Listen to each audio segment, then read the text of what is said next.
Radio صدائے حریت جموں کشمیر سے سنیے تازہ خبریں۔ مقبوضہ کشمیر میں فوجی محاصرہ اور دیگر سخت پابندیاں بدستور جاری ہیں، جن سے لوگوں کی زندگی اجیرن بنی ہوئی ہے۔ انٹرنیٹ، پری پیڈ موبائل فون اور دیگر مواصلاتی ذرائع مسلسل معطل ہیں، جس کی وجہ سے لوگ، خاص طور پر صحافیوں، طلباء اور تاجروں کو شدید مشکلات کا سامنا ہے۔ 2019 تعلیم کے حوالے سے وادی کشمیر کے طلباء کے لیے انتہائی نقصان دہ ثابت ہوا ہے۔ بھارتی شہر کولکتہ سے شائع ہونے والے اخبار ٹیلی گراف نے کہا ہے کہ نریندر مودی کی فرقہ پرست بھارتی حکومت کی طرف سے 5 اگست کو کشمیر کی خصوصی حیثیت ختم اور اس کو 2 حصوں میں تقسیم کیے جانے کے بعد مقبوضہ کشمیر میں مواصلاتی ذرائع معطل کر دیے گئے، جس کی وجہ سے علاقے میں اطلاعات کی فراہمی مکمل طور پر بند ہو گئی اور مقامی ذرائع ابلاغ اس ناکہ بندی کی زد میں آ گئے۔ کئی صحافیوں کو وجہ بتائے بغیر گرفتار کیا گیا، جبکہ انٹیلیجنس اور پولیس حکام انہیں طلب کر کے سوالات پوچھتے ہیں۔ اخبار کے مطابق 5 ماہ گزر جانے کے باوجود کشمیر میں صحافیوں کو اب بھی شدید مشکلات کا سامنا ہے اور اطلاعات کی آزادانہ فراہمی پر پابندیاں عائد ہیں۔ بھارت میں متنازع شہریت بل کے خلاف احتجاج کا سلسلہ جاری ہے۔ کئی شہروں میں ریلیاں نکالی گئیں۔ مظاہرین نے مودی حکومت سے متنازع بل واپس لینے کا مطالبہ کیا۔ علی گڑھ یونیورسٹی کے 10,000 طلباء کے خلاف احتجاج کرنے پر مقدمہ درج کر لیا گیا ہے۔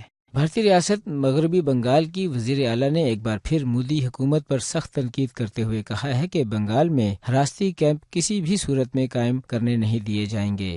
اس کے ساتھ ہی خبریں ختم ہوئیں۔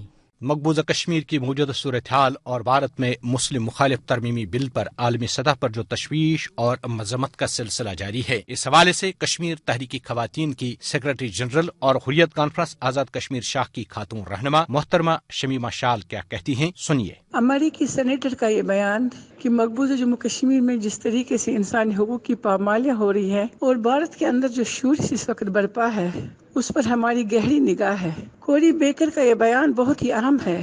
ہم نے بار بار یہ مطالبہ دہرایا تھا کہ ہم مقبوضہ جموں کشمیر کے عوام انسانی حقوق کی جو خلاف ورزیاں ہو رہی ہیں اس کو دیکھنے کے لیے سپر پاورز کو بھارت کے ساتھ بات کرنی پڑے گی۔